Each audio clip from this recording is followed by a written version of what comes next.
नमस्कार दोस्तों, स्वागत है आपका मेरे YouTube चैनल पे।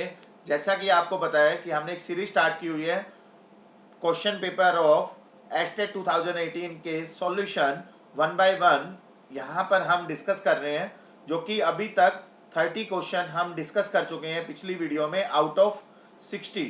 ठीक है, तो 30 क्वेश्चन हमारे डिस्कस हो चुके हैं पिछली 3 वीडियो में। तो आप उस वीडियो को जरूर सुनिएगा जिसने ये वीडियो नहीं सुनी है। तो आज मैं क्वेश्चन नंबर 121 से 130th क्वेश्चन तक ये वीडियो में हर एक क्वेश्चन इंपॉर्टेंट क्वेश्चन है जो कि हम डिस्कस करेंगे वन बाय वन, बहुत ही इजी लैंग्वेज में, बहुत ही इजी एक्सप्लेनेशन के साथ। तो पूरी वीडियो को लास्ट तक सुनिएगा क्योंकि हर एक क्वेश्चन अपने आप में मोस्ट इंपॉर्टेंट क्वेश्चन है। तो वीडियो को सुनने से पहले लाइक और सब्सक्राइब जरूर करें, जिससे कि आपको टाइम टू टाइम वीडियो मिलती रहे और टाइम टू टाइम आपको पता चलता रहे कि कौन सी वीडियो किस टाइम पे आ रही है। तो स्टार्ट करते हैं। पहला क्वेश्चन है maximum channel utilization in case of pure ALOHA. देखिए, ये कंप्यूटर नेटवर्क के अंदर एक कंसेप्ट आता है हमारा, जो कॉलिजन में हम यूज करते हैं। तो अलोहा जो है वो एक रैंडम एक्सेस प्रोटोकॉल है। बेसिकली मैं आपको बताना चाहूँगा यहाँ पर, दैट इज ए अलोहा। जो अलोहा वर्ड यूज कर रहे हैं हम यहाँ पर, अलोहा जो है वो रैंडम एक्सेस प्रोटोकॉल है हमारा, जो कि हम दो टाइप के अलोहा हम डिस्कस करते हैं, जो स्टडी करते हैं। दो टाइप के कौन कौन से हैं? एक होता है प्योर अलोहा और एक होता है हमारा स्लोटेड अलोहा। ठीक है, तो टू टाइप से अलोहा हमारे कैटेगराइजेशन है, जिसको हम डिस्कस करेंगे। यहाँ पर जो क्वेश्चन आया हुआ है वो है प्योर अलोहा से। तो प्योर अलोहा का मतलब क्या होता है? जो स्टेशन है, स्टेशन ट्रांसमिट करता है डाटा को whenever data is available at arbitrary times and colliding flames are destroy. मतलब कहने का ये है कि जहाँ पर भी हमारे फ्रेम्स हैं, अगर फ्रेम्स आए हुए हैं और वो कोलाइड कर रहे हैं, उसको हम डिस्ट्रॉय कर देंगे। और बाकी जो है स्टेशंस जहाँ पर भी डाटा अवेलेबल है वहाँ पर हम ट्रांसमिट करते जाएंगे। तो यहाँ पर जो क्वेश्चन पूछा हुआ है वो पूछा हुआ है मैक्सिमम चैनल यूटिलाइजेशन क्या होगा। तो मैक्सिमम जो चैनल यूटिलाइजेशन होता है 18 पॉइंट समथिंग। तो एक्चुअल में जो इसका राइट आंसर होगा वो कितना होगा हमारा? Second part is the correct answer for this question, क्योंकि ये स्टैंडर्ड टर्म है और इसके अंदर कोई ऐसा नहीं है कि अलग से कोई आंसर मिलेगा। यहाँ पर मैक्सिमम चैनल यूटिलाइजेशन अगर प्योर अलावा में आ जाता है तो वो कितना आता है हमारा? 18%। ठीक है जी, तो राइट आंसर हो जाएगा हमारा सेकंड। नेक्स्ट क्वेश्चन है which of the following is not supported C++। तो कौन सा ऐसा फीचर है जो हमारा सपोर्ट नहीं करता है? उसके लिए मैं आपको बताना चाहूँगा, जैसे कि मल्टीपल इनहेरिटेंस। मल्टीपल इनहेरिटेंस क्या होता है हमारा? जैसे कि आप देखते हो यहाँ पर नंबर ऑफ बेस क्लास होती है और मिलके एक डिराइव क्लास जो है दो बेस क्लास के थ्रू यूज हो रही है। तो ये ड्राइव क्लास है हमारी, और एक दो, फॉर एग्जांपल हम बेस क्लास 1 और बेस क्लास 2, दो बेस क्लास से हम एक ड्राइव क्लास जनरेट कर रहे हैं। तो ये होता है हमारा मल्टीपल इनहेरिटेंस। तो मल्टीपल इनहेरिटेंस तो डेफिनेटली हमारा C++ में होता है। तो ये पूछा हुआ है इसने कौन सा नहीं सपोर्ट करता है, तो ये तो हमारा इनकरेक्ट हो जाएगा। दूसरा, थर्ड ऑप्शन है हमारा स्मार्ट पॉइंटर। तो मैं आपको बताना चाहूँगा स्मार्ट पॉइंटर किस लिए यूज़ करते हैं हम। स्मार्ट पॉइंटर से पहले थोड़ा सा इसका हिस्ट्री देख लेते हैं कि ये क्यों जनरेट हुआ था, स्मार्ट पॉइंटर की हमें रिक्वायरमेंट क्यों होती है। तो मैं क्लियर करना चाहूँगा आपको, जैसे कि हीप है, हीप के अंदर, हीप एक तरह का हमारा मेमोरी होती है हमारी। तो हीप मेमोरी में जब कभी भी हम एक कोई भी डाटा या कोई भी वेरिएबल अगर यूज़ कर रहे हैं तो सफिशेंट है, तो कोई दिक्कत नहीं है। मगर जैसे ही वो, मान लीजिए हम उसको यूज़ नहीं कर रहे, तो बेटर है कि हम मेमोरी के अंदर उसको डी एलोकेट कर दे। मगर काफ़ी बार क्या होता है, प्रोग्रामर जो है उसको डी एलोकेट नहीं करते, जिससे हमारी प्रॉब्लम, डी एलोकेशन नहीं करने से प्रॉब्लम हो जाती है हमारी इस टाइप की, जैसे कि मेमोरी लीक हो जाता है हमारा। ठीक है, जिससे कि हमारा जो प्रोग्राम है वो क्रैश होने के चांसेस रहते हैं। तो इसके लिए स्मार्ट पॉइंटर ने क्या कहा, स्मार्ट पॉइंटर अगर आप यूज़ कर लेते हो तो स्मार्ट पॉइंटर का मतलब होता है कि ऑटोमेटिकली वो मैनेज करता है, that will be automatically manage the memory. ठीक है, तो ऑटोमेटिकली मैनेज करेगा मेमोरी को। और इससे होगा क्या, they will be deallocate the object when they are not in the use। कहने का मतलब ये है कि जब अगर यूज नहीं है तो उसको ऑटोमेटिकली डीएलोकेट कर देगा। इससे क्या है कि जो प्रोग्रामर है उसका काम बच जाएगा और हमारा जो मेमोरी यूटिलाइजेशन है वो भी हमारा अच्छा हो जाएगा। यू कैन से हमारा जो हीप में मेमोरी है वो अगर यूज नहीं हो रही तो उसको हम ऑटोमेटिकली स्मार्ट पॉइंटर जो है वो डीएलोकेट कर देता है। ठीक है, that is the main use of the smart pointer. तो ये हमारा C++ में होता है, बिल्कुल होता है, तो ये भी हमारा आंसर नहीं होगा। और वर्चुअल डिस्ट्रक्टर आपने सुना ही होगा, ये वर्चुअल फंक्शन होते हैं हमारे, वहां पर हम वर्चुअल डिस्ट्रक्टर यूज करते हैं। तो इस वर्चुअल डिस्ट्रक्टर हमारा C++ में डेफिनेटली होता ही होता है, तो ये भी हमारा इनकरेक्ट होगा। तो करेक्ट आंसर हमारा क्या हो जाएगा for this question is automatic garbage collection. तो गार्बेज कलेक्शन का थोड़ा सा बता देता हूं मैं। ये जो गार्बेज कलेक्शन है ये बनी बनाई हमारी लाइब्रेरी फाइल्स होती है जो कि जावा में यूज होती है। ठीक है जी, तो ऑटोमेटिक गार्बेज कलेक्शन होता है हमारा जो डेफिनेटली बनी होती है, तो उन्हीं को हम जावा में डायरेक्ट उसको इंपोर्ट करते हैं और उसको यूज करते हैं।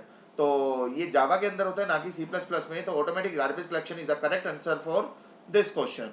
नेक्स्ट क्वेश्चन है हमारा which of the following operation required to table. देखिए क्वेश्चन को ध्यान से समझना, क्योंकि कई बार कई सिमिलर सी टर्म होती है, तो कहने का मतलब है कि गलत होने के चांसेस रहते हैं कॉम्पिटिटिव एग्जाम में, क्योंकि बहुत सिमिलर से ऑप्शंस आते हैं। तो बेटर है कि स्टेटमेंट को आप करेक्ट वे में स्टडी करो और करेक्ट वे में उसका मीनिंग समझो। तो यहाँ पर क्वेश्चन है which of the following operation require to table as input. दो टेबल एज ए इनपुट है, हैविंग एटलीस्ट यहाँ पर ये having list one common column, मतलब कम से कम एक जो कॉलम है वो दोनों टेबल में कॉमन है। तो उसके लिए कौन सा ऑपरेशन हमें रिक्वायरमेंट होती है, तो मैं आपको बताना चाहूंगा कि ज्वाइन जो है वो हमारा तभी वर्कआउट करता है। मान लीजिए दो टेबल हमें दी हुई है, एक टेबल है R1 नाम से रिलेशनल अलजेब्रा में मैं ले रहा हूँ, एक है R2 के नाम से। तो यहाँ पर मान लीजिए तीन एट्रीब्यूट है A, B और C, और यहाँ पर भी तीन एट्रीब्यूट है, for example C, D and E। तो इन दोनों में जो कॉमन एट्रीब्यूट है वो क्या है हमारा C। तो हम इजिली इसको दोनों टेबल को, मतलब R1 और R2 को, दोनों को हम ज्वाइन कर सकते हैं। ठीक है, क्यों? क्योंकि यहाँ पर कॉमन एट्रीब्यूट है। अगर कॉमन एट्रीब्यूट नहीं होता तो वो क्या हो जाता, कार्टेशियन प्रोडक्ट हो जाता। ठीक है, सिलेक्शन और प्रोजेक्शन हम कहाँ यूज करते हैं, जब कभी भी हमें कोई कंडीशन देनी है और रो में कोई कंडीशन को फुलफिल कराना है, उसके बाद हम उसको अप्लाई कराते हैं, तो वहां पर हमारा सिलेक्शन यूज होता है। और जहां पर हमें कॉलम रिटर्न कराना है कॉलम्स को, ठीक है, आउटपुट की फॉर्म में कॉलम अगर हमें चाहिए, कोई पर्टिकुलर एम्प्लॉय नाम की टेबल है उसमें तीन एट्रीब्यूट है, फॉर एग्जांपल हमें एम्प्लॉय नेम चाहिए जिसकी सैलरी 10,000 से ग्रेटर है, तो 10,000 से ग्रेटर है वो तो रो में कंडीशन आ जाएगी, वो हो गया सिलेक्शन। और हमें एम्प्लॉय नेम चाहिए तो वो हो जाएगा हमारा प्रोजेक्शन।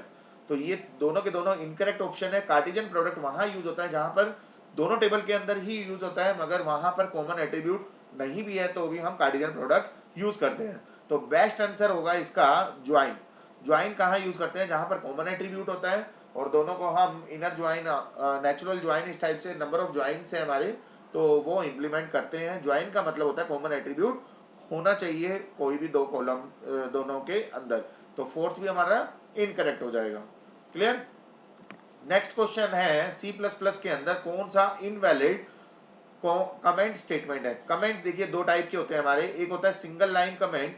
कमेंट जो है वो टू टाइप्स के होते हैं, एक होता है single line comment, single line comment, और एक होता है multiple line comment.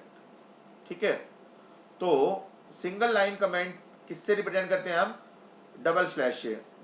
Single line का मतलब है डबल स्लैश लगा दो और यहाँ पर कंटेंट लिख दो। मल्टीपल लाइन का मतलब है यहाँ पर आपने स्लैश स्टार लगाया, यहाँ पर हम क्या करते हैं मल्टीपल लाइन के अंदर, मल्टीपल लाइन एक्सक्यूज मी, यहाँ पर हम पिछले क्वेश्चन में आ जाते हैं, ये नेक्स्ट क्वेश्चन में मूव कर गया था। तो यहाँ पर हम क्या करेंगे मल्टीपल लाइन के अंदर, तो मल्टीपल लाइन में कैसे सिंटेक्स हम लिखते हैं, स्लैश स्टार अप टू, ये कंटेंट लिखेंगे हम यहाँ पर बीच में, और स्टार स्लैश।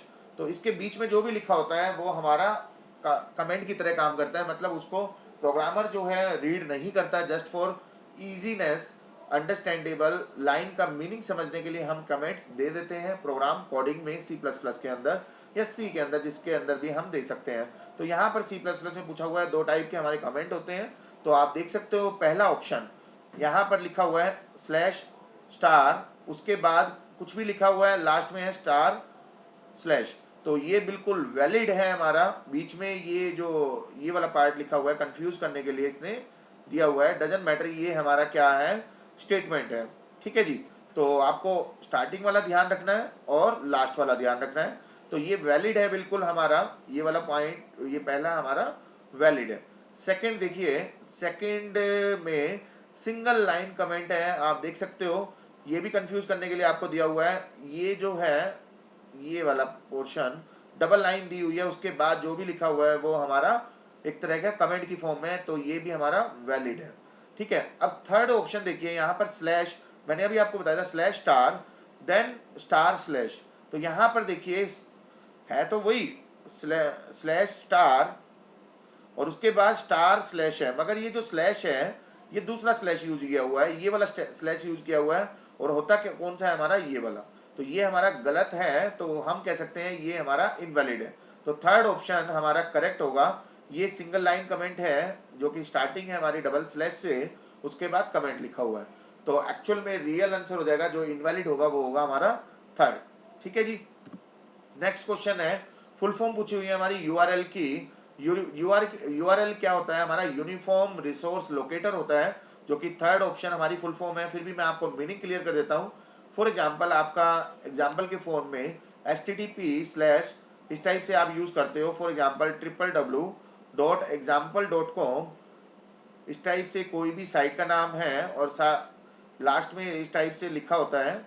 तो ये जो है ये क्या है, हमारा कंप्लीट यूआरएल है, इसको बोलते हैं हम यूआरएल। इसमें अलग अलग मीनिंग होते हैं। ये एचटीटीपी का मतलब होता है प्रोटोकॉल, कि आपका प्रोटोकॉल कौन सा है। तो ये होता है फर्स्ट हमारा डिफाइन करता है प्रोटोकॉल को। सेकंड डिफाइन करता है हमारा ये वाला जो पार्ट है वो होस्ट नेम को डिफाइन करता है, कि होस्ट नेम कौन सा है आपका।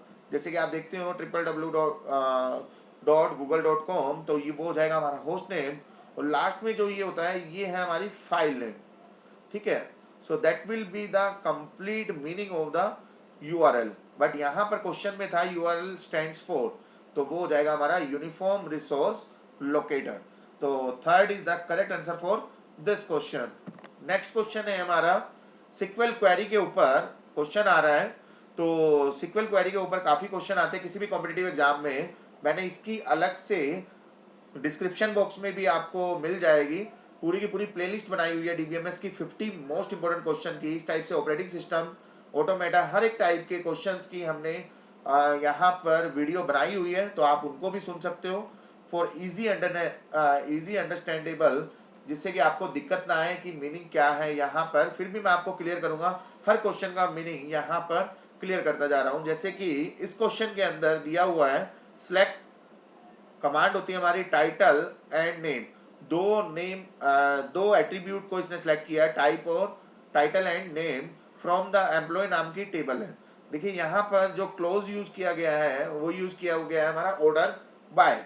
ऑर्डर बाय में यहाँ पर सबसे पहले देखिए टाइटल, ऑर्डर बाय किस लिए यूज करते हैं हम, शॉर्टिंग करने के लिए, either in the ascending order और डिसेंडिंग ऑर्डर। जब कभी भी हमें कोई भी एट्रीब्यूट को असेंडिंग या डिसेंडिंग ऑर्डर में लिखना है तो उसके लिए हम सिक्वल क्वेरी के अंदर ऑप्शन होता है ऑर्डर बाय करते हैं हम।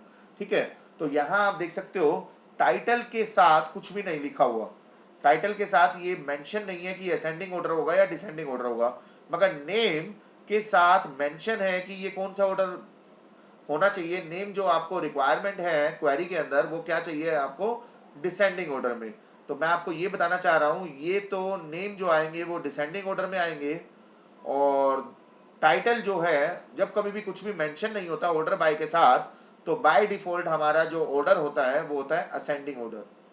ठीक है। तो यहाँ पर क्वेश्चन में पूछा हुआ है in output of the above query the different titles are listed in, title किस फॉर्म में आएंगे हमारे असेंडिंग ऑर्डर में। ठीक है। ये क्वेरी के हिसाब से पूछा है इसने, अबव क्वेरी के हिसाब से आपको ये बताना है कि टाइटल जो डिफरेंट टाइटल्स आएंगे वो लिस्टेड होंगे असेंडिंग ऑर्डर में, and name of the employee having same title are listed in, name of the employee किस फॉर्म में आएंगे हमारे, वो आएंगे लिस्टेड होंगे डिसेंडिंग ऑर्डर में। ठीक है जी, तो इस टाइप से हमारा रिजल्ट आएगा, तो ऑप्शन आ जाएगा असेंडिंग और descending. Very good, right answer हो जाएगा हमारा second. Second is the correct answer for this question. Next question है हमारा HTML से रिलेटेड।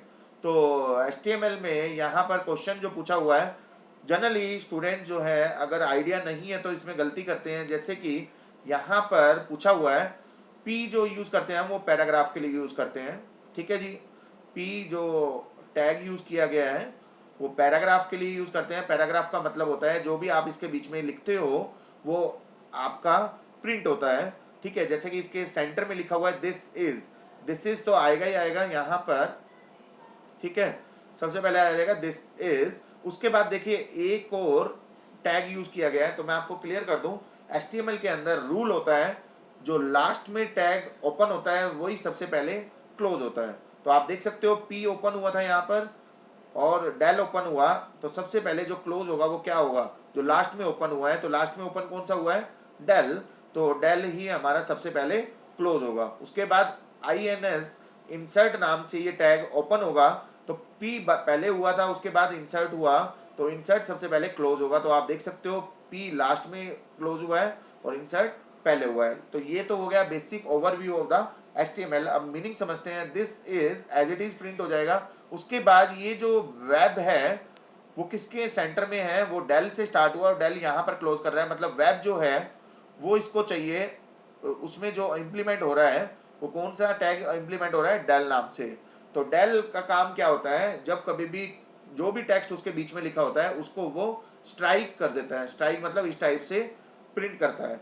ठीक है, जो भी इंफॉर्मेशन डेल के बीच में लिखी होती है उसको वो स्ट्राइक कर देता है। That is the meaning of the del. You can say delete, delete का मतलब रिप्रेजेंटेशन ऐसी है यहाँ पर HTML के अंदर। उसके बाद इंसर्ट के बीच में जो लिखा हुआ है वो लिखा हुआ है HTML। तो इंसर्ट नाम से जब कभी भी आपका टैग आ जाए, जो भी इसके बीच में लिखा हुआ है उसको वो अंडरलाइन कर देगा। That is the meaning of the insert tag in the HTML। और लास्ट में जो ये पेज लिखा हुआ है वो एज इट इज प्रिंट हो जाएगा। ठीक है जी, तो राइट आंसर होगा हमारा ये मैसेज प्रिंट होगा, दिस इज वेब स्ट्राइक हो गया HTML अंडरस्कोर होके पेज। जो मेन मीनिंग था वो ये दो थे, जो कि डेल और इंसर्ट नाम से ये क्लियर कर रहे हैं। तो राइट आंसर हो जाएगा इसका third. Third is the correct answer. तो ये हमारा करेक्ट होगा, फर्स्ट सेकेंड और फोर्थ ये इनकरेक्ट होंगे। ठीक है जी, तो करेक्ट आंसर होगा हमारा थर्ड। नेक्स्ट क्वेश्चन देखिए यहाँ पर, नेक्स्ट क्वेश्चन में जो आ रहा है, नेक्स्ट में जो पूछा हुआ है आपसे वो ये पूछा हुआ है कि dash is an application layer protocol while dash is internet layer protocol in the TCP/IP reference model. ये भी आपको मेन पॉइंट ध्यान रखना है, ये OSI ना होके TCP/IP रेफरेंस मॉडल आपको दिया हुआ है। तो इसके अंदर ये पूछा हुआ है कि कौन सा ऐसा प्रोटोकॉल है जो एप्लीकेशन लेयर प्रोटोकॉल पे यूज होता है और कौन सा ऐसा प्रोटोकॉल है जो इंटरनेट लेयर प्रोटोकॉल पे यूज होता है इन द TCP/IP। तो कॉम्बिनेशन आप देख सकते हो, जो ICMP है और IP है, TCP है, ये वाले सारे के सारे हमारे यूज होते हैं। मगर ये जो RTP है, RTP मैं आपको बताना चाहूँगा, RTP का मतलब होता है रियल टाइम ट्रांसपोर्ट प्रोटोकॉल। तो ये जो प्रोटोकॉल होता है वो आप देखते होंगे जनरली जो आजकल हम कर रहे हैं काम, लॉकडाउन का टाइम चला हुआ है, रियल टाइम ऑपरेट करा रहे हैं। जैसे कि ऑनलाइन टीचिंग है, मैं आपको पढ़ा रहा हूँ, ये रियल टाइम चल रहा है। ठीक है, वीडियो कॉन्फ्रेंसिंग के थ्रू हम कॉल करते हैं, व्हाट्सएप कॉलिंग करते हैं। तो ये जो है सारे के सारे एग्जाम्पल हैं हमारे रियल टाइम ट्रांसपोर्ट प्रोटोकॉल के। तो जो हमारी लेयर होती है, हमारी OSI लेयर होती है, टॉप 3 लेयर जो होती है application, presentation and session layer, तीनों का कम्बिनेशन बना के ये एप्लीकेशन लेयर प्रोटोकॉल बनती है। तो उसके अंदर जो ये प्रोटोकॉल यूज होता है वो RTP यूज होता है। ठीक है जी, और ICMP that is the protocol that will be use in the internet layer protocol, जिसको हम बोलते हैं इंटरनेट कंट्रोल मैसेज प्रोटोकॉल। ठीक है, ये इसकी फुल फॉर्म होती है। और ये बेसिकली जो है वो मैसेज प्रोटोकॉल हमारा यूज होता है एरर रिपोर्टिंग के लिए, हम यूज करते हैं। किस टाइप का एरर है उसको इन्फॉर्म करने के लिए हम ICMP यूज करते हैं। तो बेसिकली इसका राइट आंसर हो जाएगा हमारा फर्स्ट। तो फोर्थ, थर्ड और सेकंड ये हमारे इनकरेक्ट होंगे according to this question. Next question बहुत ही अच्छा क्वेश्चन आ रहा है हमारा, जो कि हमारा यहाँ पर पूछा हुआ है प्रॉपर्टी से रिलेटेड। 2 डाटाबेस दिए हुए हैं, दोनों डाटाबेस के अंदर इसने पूछा हुआ है इंटरसेक्शन ऑपरेशन हमें अप्लाई करना है। तो इंटरसेक्शन क्या होता है, इंटरसेक्शन का मीनिंग आपको क्लियर होना चाहिए। That will be use to find out the common attribute. ये हमारा यूज होता है कॉमन एट्रीब्यूट, दो टेबल के अंदर या दो डाटाबेस के अंदर या दो रिलेशन के अंदर जब कॉमन एट्रीब्यूट फाइंड आउट करने हैं उसके लिए हम ऑपरेशन यूज करते हैं इंटरसेक्शन ऑपरेशन। तो यहाँ पर देखिए कॉम्बिनेशन बनाए हुए हैं, आप देख सकते हो चारों ऑप्शन के अंदर एसोसिएटिव है मगर कॉम्यूटेटिव नहीं है, ठीक है। दूसरे में है कॉम्यूटेटिव एसोसिएटिव, तीसरे में एसोसिएटिव कॉम्यूटेटिव, चौथे में एसोसिएटिव नहीं है और कॉम्यूटेटिव नहीं है। मतलब आप ये समझ सकते हो 0 0 0 1 1 0 और 1 1 चार कॉम्बिनेशन बनाए हुए हैं। मगर चार कॉम्बिनेशन किस वेरिएबल के हैं, दो वेरिएबल के हैं। कौन कौन से, एसोसिएटिव और कॉम्यूटेटिव। तो कहने का मतलब है इंटरसेक्शन ऑपरेशन में आप कॉम्यूटेटिव निकाल के देख लो और एसोसिएटिव निकाल के देख लो, दोनों में से जो भी कॉम्बिनेशन इसमें फुलफिल हो जाए तो वो हमारा करेक्ट आंसर हो जाएगा। तो मैं आपको विद एग्जांपल क्लियर कर रहा हूँ कि कैसे हम अप्लाई करेंगे। तो पहले देखते हैं कॉम्यूटेटिव। कॉम्यूटेटिव डियर मैं आपको बताना चाहूँगा, कॉम्यूटेटिव का मतलब होता है कि जहाँ पर A intersection B equal to B intersection A. कहने का मतलब है दो, मैं यहाँ पर सेट ले रहा हूँ, देखिए सेट के ऊपर आप अप्लाई करो, डाटाबेस के ऊपर अप्लाई करो, मीनिंग वही रहेगा, ठीक है। तो इंटरसेक्शन के अंदर यहाँ पर ए एक सेट है, बी एक सेट है, दोनों का इंटरसेक्शन जब आप करोगे तो बी इंटरसेक्शन ए के इक्वल आएगा या नहीं आएगा, ये पूछ रहा है ये कॉम्पिटेटिव। अगर ये इक्वल आएगा तो कॉम्पिटेटिव हो जाएगा, इक्वल नहीं आएगा तो कॉम्पिटेटिव नहीं होगा। तो आप एग्जाम्पल ले सकते हो कि ए के अंदर मान लीजिए दो तीन एलिमेंट है 1 2 3, बी के अंदर भी तीन एलिमेंट है, फॉर एग्जाम्पल 3 4 5। तो ए इंटरसेक्शन बी अगर आप करोगे तो रिजल्ट क्या आएगा, दोनों में कॉमन एट्रीब्यूट क्या है, कॉमन वैल्यू क्या है, 3 वैल्यू जो है वो कॉमन है ए और बी के अंदर, तो रिजल्ट आ जाएगा 3। अगर मैं बी इंटरसेक्शन ए करता तो क्या होता है, पहले बी वाला देखते फिर ए में देखते, तो इन दोनों में रिजल्ट मीनिंग तो वही रहेगा ना, common attribute for B and A. तो रिजल्ट यहाँ पर भी क्या आता 3। दोनों का रिजल्ट जब सेम आ रहा है तो हम कह सकते हैं A intersection B equal to B intersection A. तो ये कॉम्यूटेटिव तो बिल्कुल है, ये कॉम्यूटेटिव तो है हमारा, समझ में आ रही है, कॉम्यूटेटिव तो है हमारा। ये मैं क्लिक किया मैंने, इसका मतलब है यस, ठीक है जी। अब एसोसिएटिव और देख लेते हैं। एसोसिएटिव का मतलब क्या होता है, एसोसिएटिव का मतलब होता है जहां पर तीन सेट लेंगे हम, A intersection B intersection of C. यहां पर क्या कर रहे हैं हम, बी इंटरसेक्शन ऑफ सी, ठीक है। यहां पर भी हम इंटरसेक्शन बी इंटरसेक्शन सी, यहां पर हम इसका पेयर बना रहे हैं और यहां पर हम इसका पेयर बना रहे हैं। अगर ये दोनों पेयर मतलब ये मैं ये कहना चाह रहा हूँ ये पूरा का पूरा जो है इक्वल अगर आ जाता है, left hand side equal to right hand side आ जाती है, तो हम क्या कहते हैं कि ये एसोसिएटिव भी है। तो आप इसको एग्जाम्पल से क्लियर कर सकते हो। कैसे हम एग्जाम्पल में क्लियर करेंगे, जैसे कि मैंने एग्जाम्पल लिया, ए में वैल्यू ली 1 2 3, बी के अंदर भी वैल्यू ली हमने 3 4 5, फॉर एग्जाम्पल सी के अंदर भी वैल्यू ली हमने, मान के चलिए वैल्यू ली हमने यहाँ पर 3 6 7, फॉर एग्जाम्पल, ठीक है जी। अब मैं क्या करूँगा, पहले लेफ्ट हैंड साइड लेता हूँ, लेफ्ट हैंड साइड आप लीजिए। तो सबसे पहले निकालोगे आप B intersection A, B intersection C. देखिए लेफ्ट हैंड साइड में क्या है, ये बी इंटरसेक्शन सी। तो हमने निकाला बी इंटरसेक्शन सी, दोनों में कॉमन एट्रीब्यूट क्या है, दोनों में कॉमन एट्रीब्यूट है 3, तो रिजल्ट 3 आ गया। अब बी इंटरसेक्शन सी का जो रिजल्ट है वो ए के साथ इंटरसेक्ट करना है, मतलब इसकी वैल्यू और इसकी वैल्यू दोनों में कॉमन क्या है, तो वो आ जाएगा हमारा A intersection B intersection of C, ठीक है जी।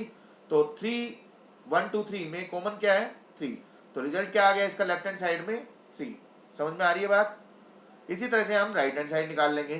तो राइट हैंड साइड जब निकालेंगे तो राइट हैंड साइड में क्या है, ए इंटरसेक्शन बी, मतलब इन दोनों का इंटरसेक्शन करना है। इन दोनों का इंटरसेक्शन किया तो क्या वैल्यू आ जाएगी 3। ये इंटरसेक्शन होने के बाद इंटरसेक्शन विद सी, तो इसके साथ हम इंटरसेक्ट कर देंगे। ये तो रिजल्ट था हमारा ए इंटरसेक्शन ऑफ बी का। 3 वैल्यू आई थी और इसको इंटरसेक्ट करना है किसके साथ, इसके साथ, ठीक है जी।